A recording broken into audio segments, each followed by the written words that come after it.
Hi, today I want to talk a little bit about River Mother, and in part because I've been writing about her lately as I'm writing the next book, and the other reason is that I felt like I just got to know her a little bit better. So the thing about River Mother for me is I've always kind of felt her to be really difficult, right? So in sort of the reductionistic, pithy way of saying things or whatever, we might say that River Mother is the doer and she does more than she thinks. And I mean, she does more than she thinks about it, right? So, she might follow a lot of rules. She might, take care of tasks and whatever, and it may be more habitual than thoughtful. And then I feel like me as a person, I think I said this in the Landscape of Mother's book, that I just didn't really, River Mother has always been hard for me, where I'm more of a thinker and less of a doer. So I think about things a lot, but I don't do them a lot, which isn't really fair when it comes down to it. But like I said, in a really reductionistic kind of way. So I'm definitely introspective and thoughtful, and I have a lot of that energy. And so I tend to think really hard about things.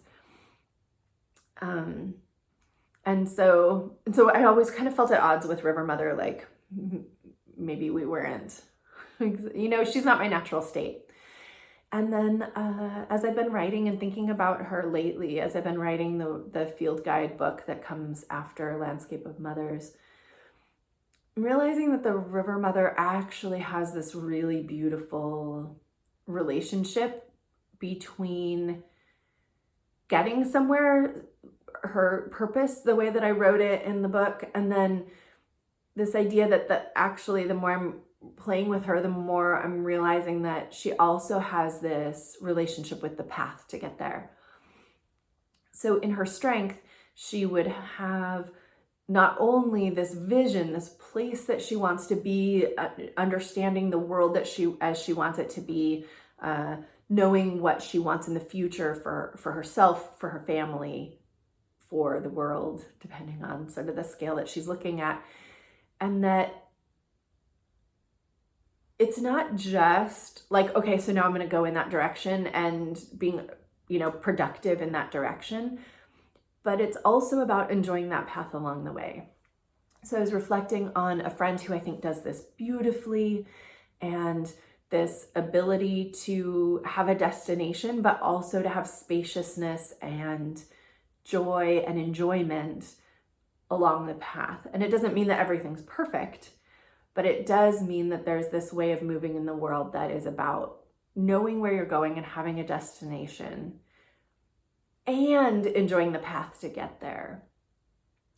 So when River Mother ends up in struggle, then I would say, there's a couple places to look. Is it about the path? Is that how you're getting there isn't feeling like something you want to do? So in that sort of like end justifies the means kind of thing, River Mother isn't, that could be a struggle of River Mother, that like for efficiency, we might say like, oh, that end justifies the means. But River Mother in her strength not only sees the end point, but really engages in the path to get there. So just a few reflections on River Mother as an archetype and the ways that we can start to reflect. So then River Mother begs questions of us. If we're not happy with how things are going, then is it the path or is it the destination? Am I aiming at the things I want to be aiming at, or am I finding that I'm defaulting to production and efficiency and whatever to just get there, and that I've over prioritized the destination and deprioritized how I'm getting there? And that doesn't make for a great feeling in day-to-day life a lot of times. So there's both questions, and then how do they feed each other, and how are they important together, and how do we navigate both? So one is a sense of like, do we know what we're aiming at?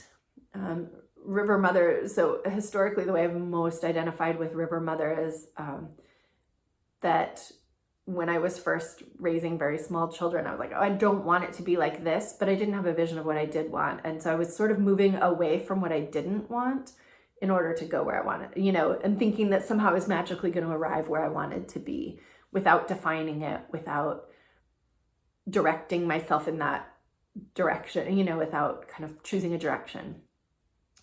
And that's not really, that's an inefficient way to go about it. And it's also, it leaves too many possible destinations, which means it's hard for River then to find the banks of where she's going. So it's a bunch of jumbled thoughts in some respects about River Mother. It's also where River Mother asks us to be reflective and to notice, like, if I'm not feeling totally at ease with where I'm going and how I'm getting there, I have multiple questions to ask about, is the destination really where I want to go? Are those really the values that I have? What about the path, about how to get there? Does the path honor where I'm headed, or am I just trying to do what needs to be done to get there?